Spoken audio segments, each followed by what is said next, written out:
Olá, pessoal. Estou feliz de estar aqui agora já na sétima aula.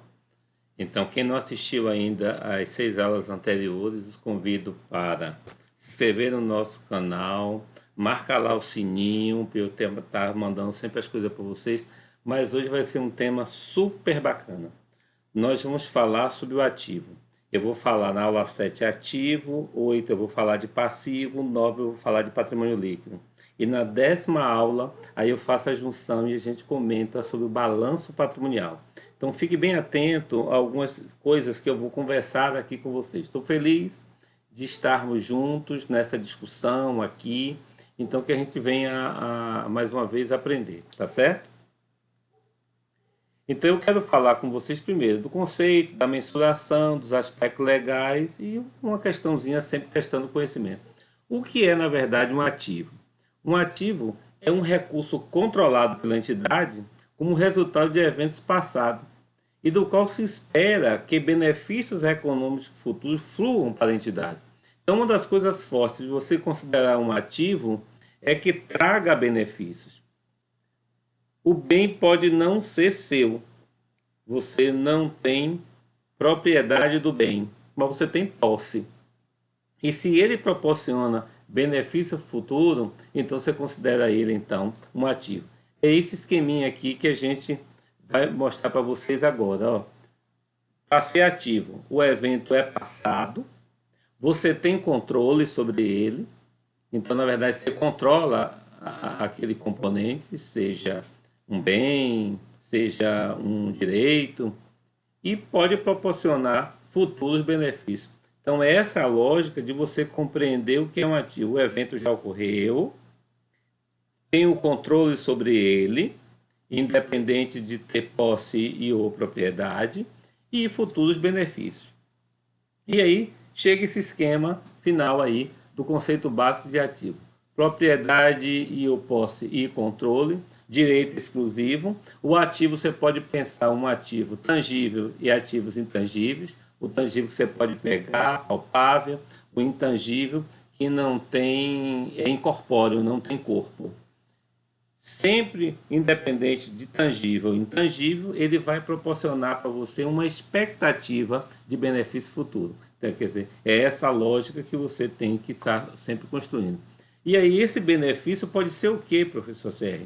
Pode ser uma receita, pode ser um lucro, sacrifício do ativo, o fluxo de caixa, esse movimento que ele vai proporcionar para você. Exemplo simples. Eu tenho um estoque de mercadorias para venda, vendo essa mercadoria à vista, esse bem, mercadoria, se transforma em dinheiro. Eu estou movimentando, estou proporcionando. E eu fiz com ganho, então eu vou ter um lucro. Então são essas lógicas que vão sendo construídas nesse componente. Por isso que ele cria expectativa.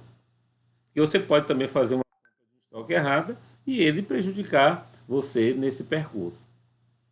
Uma coisa que é importante agora, já compreendendo, já está claro para todos, já fez sentido o conceito de ativo, agora em compreender a mensurar como eu posso quantificar esse meu ativo.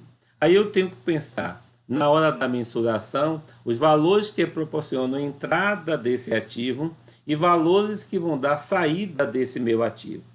Nos valores de entrada, eu posso usar critérios levando em consideração a temporalidade. Eu posso usar critérios pensando no passado, posso usar critério pensando no presente e posso usar critério em projeção futura. O que a gente chama de corrente é o presente, é do dia a dia. O mais usual, os valores de entrada, a gente está usando muito o critério do custo histórico. Na data que eu comprei, quanto custou? Esse eu reconheço e aí fico. Há um equívoco nesse processo porque o bem vai sofrendo alteração de valores no percurso da sua existência e eu estou considerando só o custo histórico.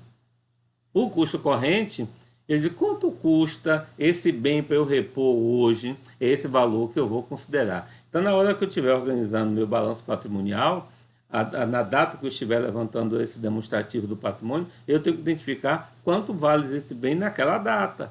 Porque se eu ficar com data do passado, eu estou usando o custo histórico sem levar em consideração o custo de reposição. E isso pode causar problemas muito sérios para a pequena empresa, que a gente está trabalhando um pouquinho aqui, contabilidade da pequena empresa. Eu vou dar um simples exemplo. Pense vocês, num estoque, eu comprei mercadoria, eu comprei um determinado produto lá por R$ 100.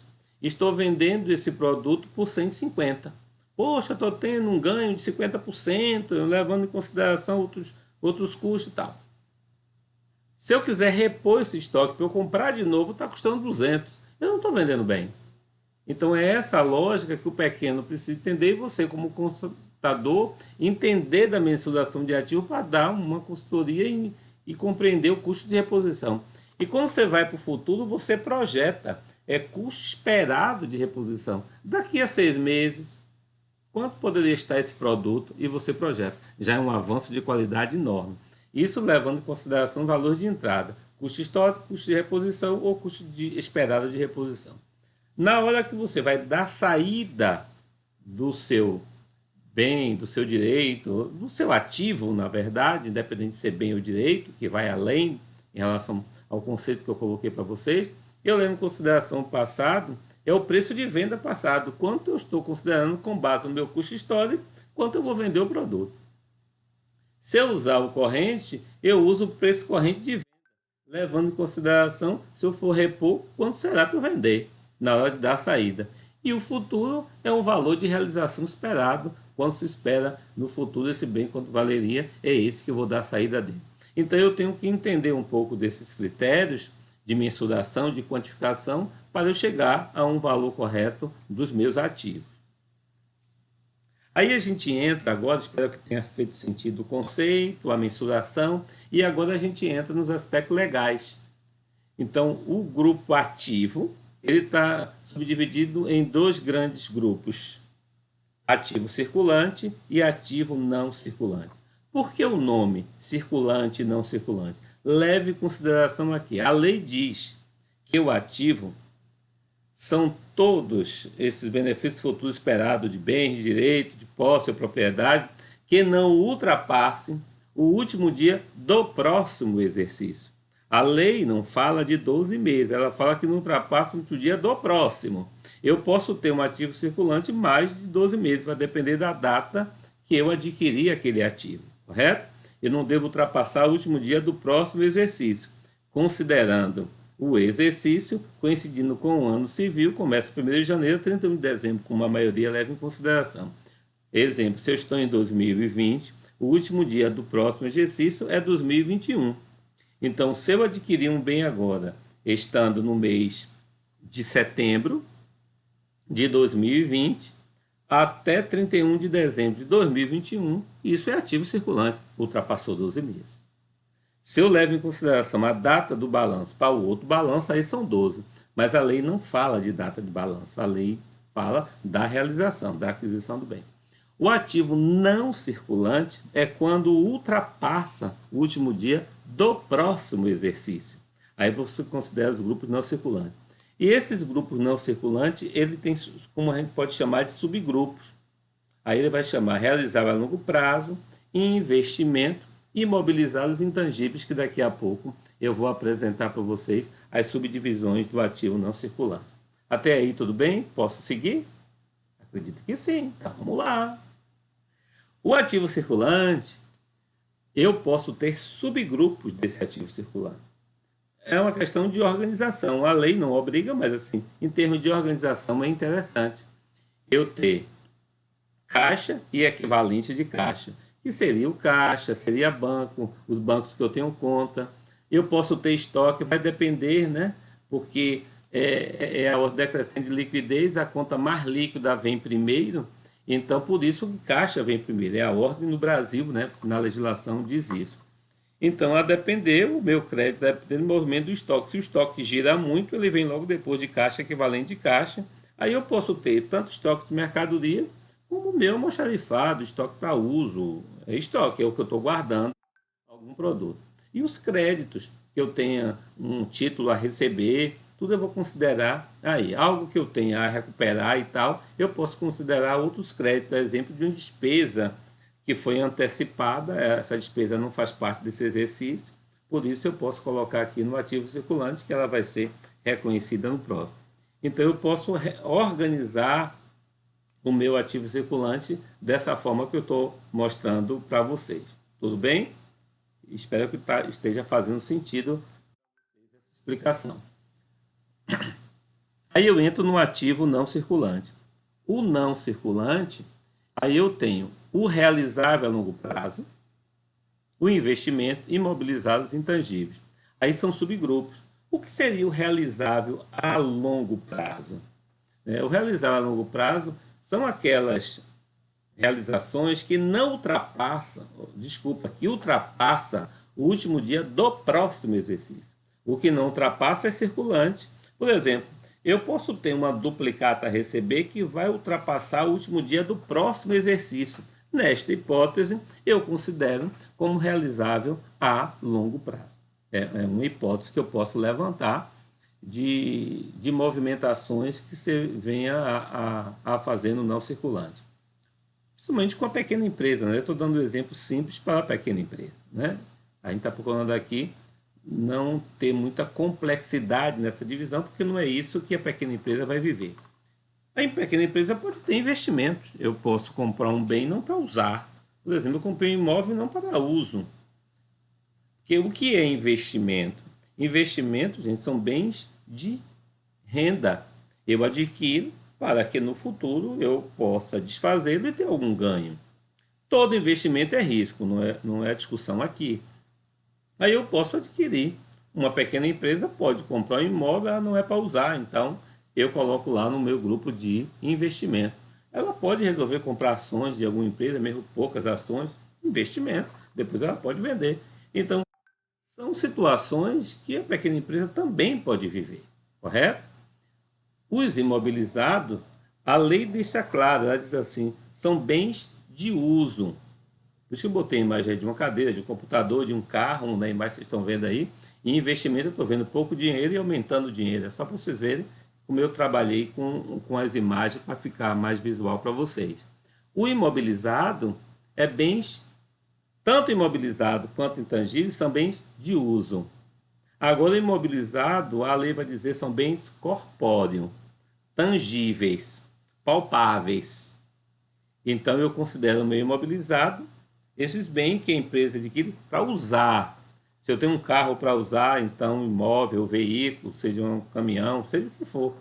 Se eu tenho computadores, do computador, isso são os meus imobilizados. Os meus móveis, que eu vou chamar de móveis e utensílios da empresa, isso acontece com a pequena empresa, então ela tem os seus imobilizados. Uma outra coisa que é muita discussão, eu coloquei aí para você ver uma imagem de marcas, né? Marcas que se passaram aí, que a gente conhece, são intangíveis. Por exemplo, a marca é um intangível. Quanto vale? O que é um intangível? A lei vai dizer que são bens incorpóreos, ou seja, não tem corpo, você não pode pegar, não é palpável. Então, nessa hipótese, você tem uma pequena empresa, se ela já tem uma marca, ela pode ter um valor. Uma coisa muito comum pode acontecer o fundo de comércio, um ponto comercial valorizado, aí ela tem um fundo de comércio, ela tem um valor para aquilo, né? Marcas e patente, caso tenha. Então, são possibilidades que a pequena empresa também contempla. Caso ela não tenha nenhum que possa registrar, que ela consiga mensurar, chegue um valor, ela não registra. Percebe, gente? Então, ter esse cuidado, né? Eu preciso também ter critério para chegar a um valor. Aquilo que eu falei da mensuração. Isso é muito importante também na hora da decisão de você definir se é intangível ou não. Espero que vocês tenham compreendido um pouco aí, eu sintetizei o ativo, no sentido de você compreender ele para atender a microempresa. Aí nós pegamos uma questão, a Consulplan fez em 2020, o exame de suficiência. Aí botou o exemplo seguinte: considere que Marcos e Roberto decidiram abrir uma empresa de prestação de serviço e que cada um contribuiu com 25. Se eu tenho 2, cada um com 25 para a constituição da sociedade. Aí você tem 50. Com parte do numerário, compraram um escritório no valor de 100. Com parte do numerário, comprou o escritório. Sendo que 20 mil foi à vista e o restante financiado a longo prazo. Observe que eles tinham 50, compraram um escritório de 100 mil, mas deram 20. Ou seja, dos 50, eles desembolsaram 20 para ter esses 100 mil. Então, veja que ele ficou devendo 80 e ele tem lá no caixa dele, vamos dizer assim, 30, porque ele já tirou 20. e o restante financiado. Adquiriram também móveis e utensílios de 15 mil à vista. Eles adquiriram móveis e utensílios no valor de 15 mil à vista. Então, eles tiraram dos 30 a 15 e compraram o móvel. Diante do exposto, o valor do ativo será, e tem a opção, será 50, será 100, será 115 ou será 130. Observe, eu vou voltar para vocês compreenderem, que eles compraram um escritório no valor. Então, tem um imóvel. Qual o valor dele? 100 mil. Para ele ter esses 100 mil, ele tirou 20 dos 50. Então, ele tem 30. Com mais 100, 130. Correto? Aí você diz assim, e os 15, professor, de imóvel do utensílio? Pronto. Dos 30 que ficou, ele dividiu 15 ficou em dinheiro e 15 imóveis. Então, na contabilidade dele em tese, vai constar lá no seu ativo. Nós estamos estudando o ativo. Vai ter em tese caixa 15, móveis e utensílios 15, 15 mais 15, 30. E 100 do escritório, do imóvel que adquiriu. Então, 130. Então, essa seria a resposta, seria letra D lá do exame, 130 mil. Ok? Espero que vocês tenham gostado, valeu. O nosso contato está aí no Facebook, nosso Instagram, nos siga no Instagram também, ProfCR, e no nosso YouTube, o nosso canal, está aí o nosso e-mail, o nosso WhatsApp também, se precisar conversar conosco, tá certo? Espero que vocês tenham gostado e até a próxima.